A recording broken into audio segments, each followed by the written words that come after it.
Friends, आज हम करते हैं एक्सरसाइज 5.1 का क्वेश्चन नंबर 3। इससे पीछे के क्वेश्चन आपने पीछे की वीडियोस में कंप्लीट कर रखे हैं, हमने कराए हैं, आप उसको देख सकते हैं। तो आज का क्वेश्चन है हमारा, निम्नलिखित में से प्रत्येक एपी के लिए प्रथम पद मतलब फर्स्ट टर्म ए निकालना है, सार्वंतर डी निकालना है आपको।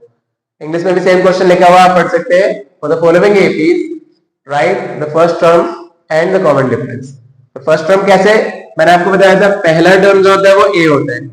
A1 आपका डायरेक्टली यहां से 3 हो जाएगा।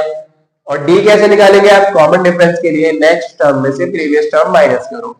तो अगर आप 1 में से 3 माइनस करते हो D निकालने के लिए, आप ऐसे करेंगे A2 माइनस A1। तो A2 की वैल्यू आपके पास 1 है, माइनस करेंगे 3, तो यहां आ जाएगा आपके पास -2।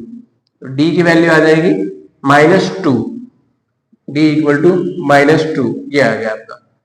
अगला क्वेश्चन करते हैं अब हम इसका। यहां से आप A लिखेंगे 3 और D लिखेंगे -2। चलो नेक्स्ट क्वेश्चन करते हैं, स्टार्ट करते हैं सेकंड क्वेश्चन। अब आपके पास A फर्स्ट टर्म देखो, second term, third term, fourth term, ये सारे टर्म आपके पास है। आप क्या करोगे, नेक्स्ट टर्म में से A तो डायरेक्टली लिख लो, A -5। अगर आपको D निकालना है तो हमेशा आप नेक्स्ट टर्म में से प्रीवियस टर्म माइनस करो। 1 में से माइनस करो, -1 में से माइनस किया हमने माइनस का 5, ऐसे तो माइनस माइनस प्लस हो जाएगा, -1 + 5, प्लस माइनस माइनस होकर के अब आपके पास D की वैल्यू आएगी 4, इस तरीके से। तो D की वैल्यू कितनी आ गई, 4। अगला क्वेश्चन करते हैं, स्क्रीनशॉट ले रहे तब तक आप। चलो नेक्स्ट क्वेश्चन स्टार्ट करते हैं। थर्ड का थर्ड पार्ट करेंगे। 1/3 आपका A डायरेक्टली हो जाएगा 1/3। अगर आपको D निकालना है तो क्या करेंगे आप, सेकंड टर्म में से फर्स्ट टर्म माइनस करो। सेकंड टर्म में 5/3 - 1/3, तो D कितना आ जाएगा अब आपका, एलसीएम सेम है नीचे, 5 में से 1 माइनस किया 4/3, ये आ जाएगा आपका D 4/3। तो दोनों क्वेश्चन का स्क्रीनशॉट फिर से ले लो। अब हम स्टार्ट करते हैं क्वेश्चन नंबर 4 है, थर्ड का फोर्थ पार्ट। तो 0.6 आपका A आ जाएगा, 0.6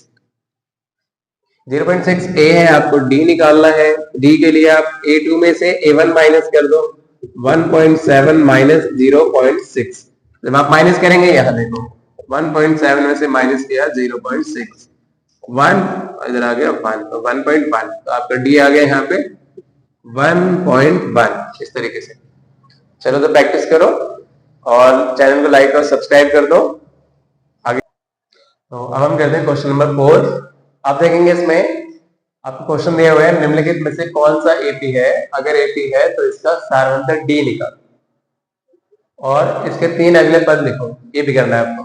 इंग्लिश में भी क्वेश्चन लिखा हुआ है, आप पढ़ सकते हो। Which of the following are APs, if they form an AP find the common difference d and write 3 more terms, और 3 मोर टर्म्स लिखने हैं। तो सबसे पहले आपके सामने A कितना है भाई, A की वैल्यू 2 है। D निकालना है आपको, तो 4 में से 2 माइनस करोगे, यहाँ देखो A2 माइनस, अगर आप करोगे A2 माइनस A1, तो A2 ये है, A1 ये है, 4 माइनस 2 किया आपने तो 2 आया। फिर आपने A3 में से A2 माइनस किया, देखो A3 माइनस A2 करा आपने, 8 माइनस 4 किया, 8 माइनस 4 जब आप करेंगे तो यहाँ आपको 4 मिलेगा।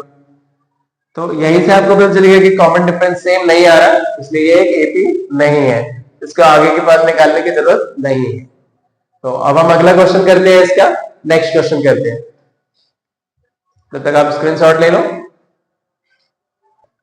चलो तो नेक्स्ट क्वेश्चन देखते हैं। आपके पास A1 A2 है, अगर आप D निकालेंगे तो D के लिए आप क्या करेंगे, 5/2 में से 5/2 में से 2 माइनस करेंगे, 5/2 A2 में से माइनस कर लो भाई, ऐसे A2 माइनस A1। तो अगर आप A2 5/2 में से माइनस करते हो 2, तो यहाँ पे आप एलसीएम ले लेंगे और फिर सॉल्व करेंगे। एलसीएम कितना आ जाएगा, यहाँ पे 2 से डिवाइड किया 1, 5 1 5, माइनस 1 से डिवाइड किया 2, 2 2 4, तो ये आ गया 1/2 आ गया। तो यहाँ आपका डी आया 1/2। इसमें अगर आप A3 में से A2 माइनस करते हैं, A3 माइनस A2 करते हैं, A3 की वैल्यू 3 है, 3 में से माइनस करेंगे भैया 5/2, ऐसे 3 2 6 -5, तो यहां भी आया 1/2, ये आ गया 1/2, 1/2। और नेक्स्ट देखो आप, अगर आप यहाँ 3 में से आपने अभी माइनस किया, 7/2 में से 3 माइनस करते हो, A4 में से माइनस करते हो A3, तो यहाँ देखो A4 क्या है, A4 7/2 है, माइनस किया है इसमें से 3, 3 to the 6 माइनस 7, भाई 6 माइनस कर लिया 7 में से, तो ये आपके पास आ गया 1/2।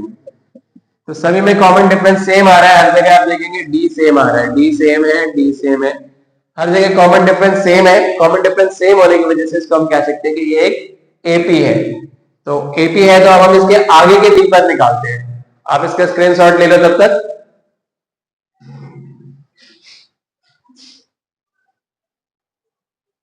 तो अब हम निकालते हैं इसके आगे के 3 मोर टर्म्स, 3 और पद निकालते हैं। तो ए आपके पास है, डी आपके पास है।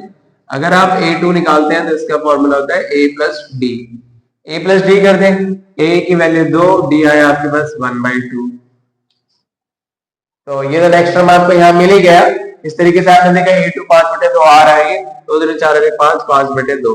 लेकिन हमें इसके आगे के 3 पद निकालने हैं। तो आगे के 3 पद अगर आप निकालना चाहते हैं तो आपको क्या करना होगा, देखो डायरेक्टली 1 2 3 4 4 टर्म है, 5वां निकाल लो आप सीधा। इसका सीधा 5वां टर्म जब आप निकालेंगे तो आप क्या करेंगे, A5 होगा A प्लस 4D। आपको पीछे की वीडियोस में बताया गया है कि कैसे टर्म्स निकालते हैं। तो A की वैल्यू आ जाएगी 2 प्लस 4 और D की वैल्यू 1/2 ऐसे। तो 2 से 4 कैंसिल हुआ 2 टाइम्स में, 2 1 2 प्लस 2, तो ये आ जाएगा आपके पास 4। कितना आ जाएगा 4। अगर आपको A6 निकालना है तो यहां देखिए A6 कैसे निकालेंगे हम,